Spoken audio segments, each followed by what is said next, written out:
Hi, I'm PJ, inventor of the revolutionary xgym methods. Are you ready for a revolution? I am, and I've got the hat to prove it.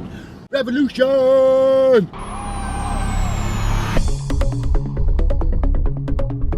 Another reason xgym is a revolution is on account of Xardio. Xardio is a specific xgym methodology that I invented to save time for people that want to do cardio. Yes, it's true that xgym workouts give you strength, endurance, and cardio, but, and I have a big but here, if people are competitive athletes, even if it's a highly competitive person or just a weekend warrior kind of competitive person, that person might need to do some external work outside the xgym or come back into the xgym for some of our cardio equipment because it's really high intensity. And in that case, that person would do Xardio. What's Xardio? Glad you asked.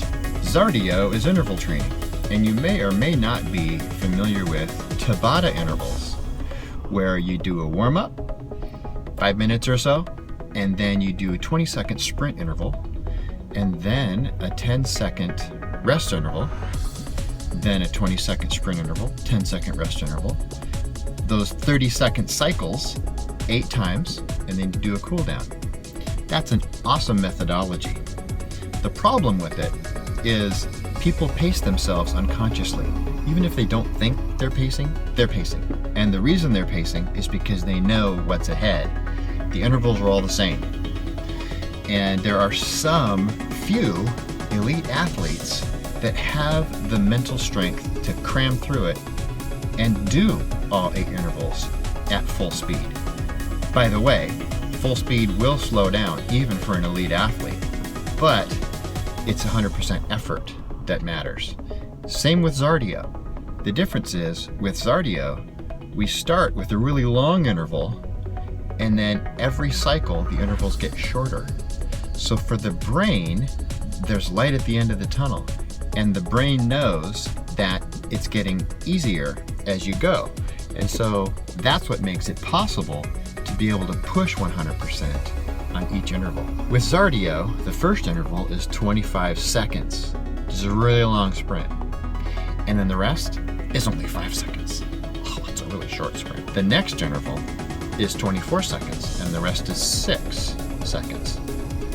Still, really long sprint, still pretty darn short rest interval. But if you've done Tabata, you've probably experienced being able to do full speed on the first one, still full speed on the second one, near full speed on the third one, but then you start to fall off and unconsciously pace yourself, even from the beginning with most people. But with Xardio, it keeps falling off.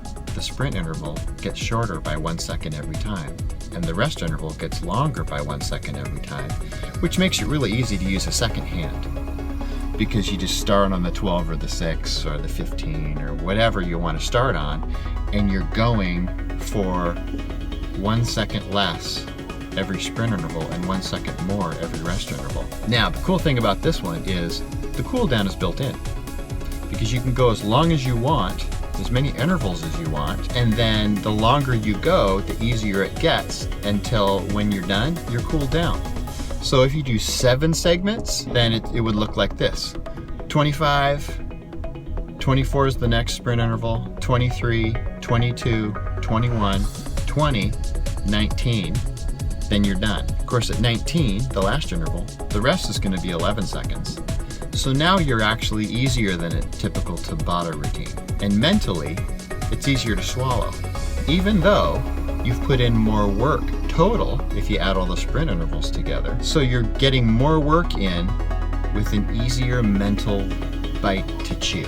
I usually do just 7 and then fall on the ground and cool down on the ground. But there's lots of other people I know who do 12 or 13 because they like getting down to 14-second sprints and 16-second rests. And they're just using it as a cool down by keeping going, continuing to go, because it reaches a certain point, like the 15-15 point, which is 11 intervals into it, that you start to think, oh, okay, I'm starting to recover. And then if you keep going, it goes beyond just a recovery into an actual cool down.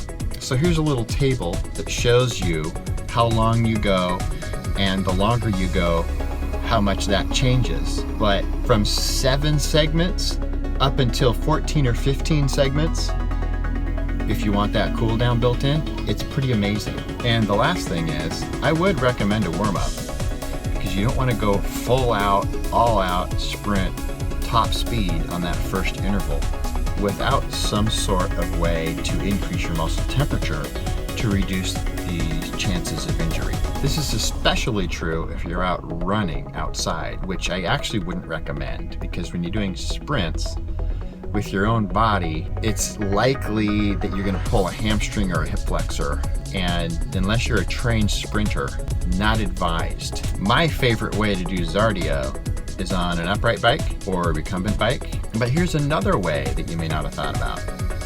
Do it on a treadmill, but don't turn the treadmill on. Keep the treadmill off, lean into it, and just start pushing, and you'll notice the belt starts moving anyway, and then you can start your sprint, and you're pushing against that belt and the internal inertia of the machine itself and the motor, which is slowing you down. It has some resistance, and you can still get going pretty fast, but then at the end of your sprint interval, you just hop off the sides. The belt slows down pretty fast, usually within the rest interval period, and then you hop back on, push it.